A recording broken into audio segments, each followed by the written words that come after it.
Have you ever recorded your voice? Maybe for a voicemail or a fun video, you speak into the microphone thinking you sound pretty good. Then you press play and hear a strange voice. You might think, wait a minute, who is that? That can't be me. Many people get a shock. They don't recognize the voice as their own. It often sounds higher or thinner. Some people absolutely hate hearing their recorded voice, saying, I sound so weird. It's not because your friends have been lying to you or the recording device is broken. There's a perfectly scientific reason for this phenomenon. It's all about how sound travels and how we perceive it. Let's start with the basics of how we hear. Sound is all about vibrations. When you speak, your vocal cords vibrate, creating sound waves. These waves travel through the air like ripples in a pond. These waves carry energy, which our ears pick up. How do we usually hear ourselves speak? It happens in two ways. The first way is called air conduction, how you hear most sounds around you. When you speak, sound waves travel from your mouth through the air and into your ears. These sound waves enter your ear canal, making your eardrum vibrate. These vibrations are passed along through tiny bones in your middle ear to your inner ear, called the cochlea. The cochlea turns these vibrations into electrical signals, which your brain interprets as sound. But wait, there's more. There's a second way you hear your own voice. Bone conduction. When your vocal cords vibrate, they also cause the bones in your skull to vibrate. These vibrations travel directly through your skull to your inner ear. This bone conduction adds certain qualities to the voice you hear. The bones in your skull conduct lower frequencies better, emphasizing the deeper tones of your voice.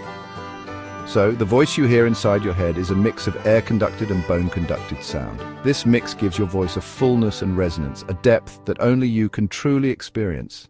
It's your own personal internal concert, all happening right there inside your amazing head. This is why your voice sounds different to you than it does to others. So, what happens when a microphone enters the picture? Think of a microphone as an artificial ear. It's designed to pick up sound waves, just like your own ears do. When you speak into a microphone, it captures the vibrations traveling through the air. It converts these sound waves into electrical signals that can be recorded, amplified, or transmitted. However, a microphone only captures sound in one-way air conduction. The microphone is external, outside your body. It can't feel the vibrations happening inside your skull. It's listening from the outside, just like another person would. What's missing from this recording process? Bone conduction. The microphone cannot pick up those internal vibrations that add warmth and depth. The richness you are accustomed to hearing is completely bypassed. The microphone only gets half of the story, the air-conducted part. Therefore, the sound that a microphone records is different. It's a representation of your voice, but it's the version that travels externally. It's the voice that other people hear when you speak. It doesn't include the internal bass notes that your bones provide. So the recording is an accurate capture of your voice in the air, but it's not the complete, complex sound you perceive inside your own head. This is the fundamental reason for that audio shock we talked about earlier. The microphone tells only part of your vocal tale. Now we know that recordings miss out on bone conduction, but how does that specifically change the sound? Bone conduction tends to transmit lower frequency sounds more effectively. Your skull is good at carrying these low tones. This means that when you hear your own voice, the bone conduction part adds extra oomph. It gives your voice a fuller, deeper quality. So, when a recording is made, it only has the air-conducted sound. This air-conducted sound doesn't have that same low-frequency enhancement.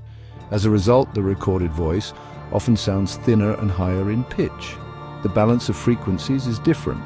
The overall character of the voice changes. It's not that your voice actually becomes higher pitched. It's that the lower parts you're used to are diminished. Imagine listening to your favorite band, but suddenly the bass player stops playing. The music would still be recognizable, but would lack some of its power and warmth. That's similar to what happens with your recorded voice. The bone conduction is like your personal internal bass player, and the microphone doesn't quite capture its performance. The way your voice sounds on a recording is generally closer to how other people hear you, because they also only hear the air-conducted sound. So that strange voice on the recording, that's more or less the voice your friends and family hear every day. Why do we often have such a strong, sometimes negative reaction to our recorded voice? It's not just about the physics of sound, it's also about psychology.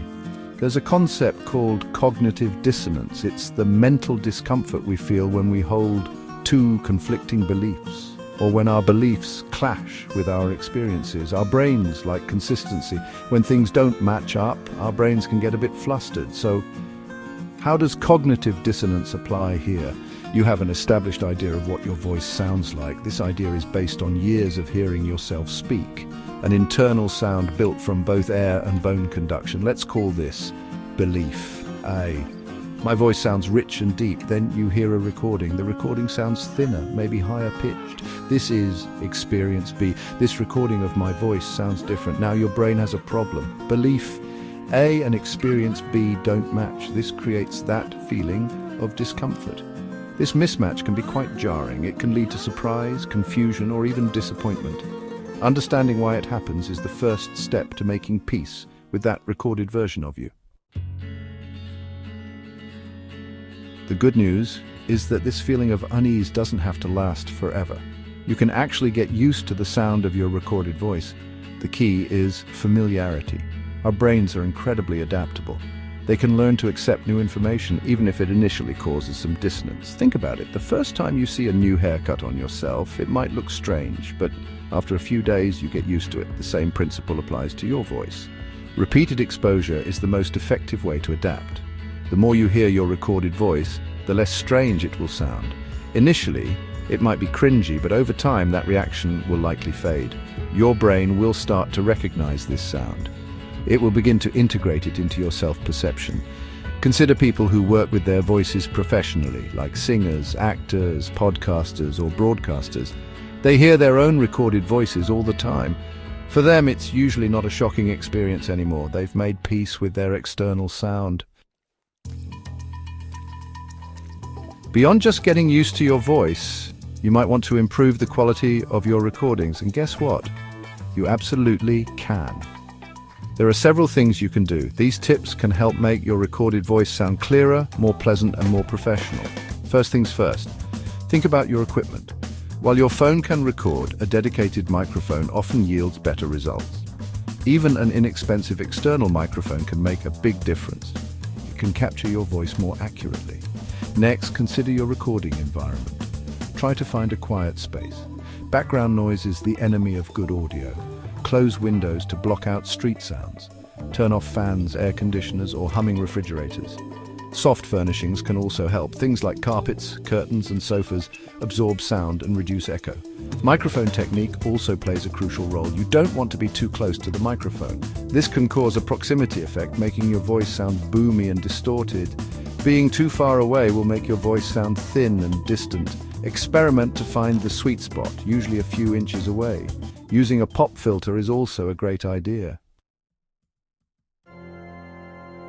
So, we've journeyed through the science of sound. We've explored why your voice sounds different in recordings. It's all about air conduction versus bone conduction, and how microphones capture only one part of that sound. Remember, the voice you hear on a recording is generally how other people perceive you. It's not a wrong version of your voice, it's just different from the rich, full sound that resonates inside your own head. Understanding this can make a huge difference in how you feel about it. It's not you, it's physics. Every single person's voice is unique. It's like an auditory fingerprint. The specific pitch, tone, and timbre of your voice are all yours. They are part of what makes you an individual. The way you laugh, tell a story, express excitement or concern. Your voice carries so much of your personality. The recorded version is simply the external expression of that uniqueness. It's the sound that carries your words and ideas out into the world. Therefore, instead of cringing, try to embrace it. Your voice, in all its forms, is part of you. Science helps us understand the why behind the difference. Keep exploring the world around you and the amazing world within you.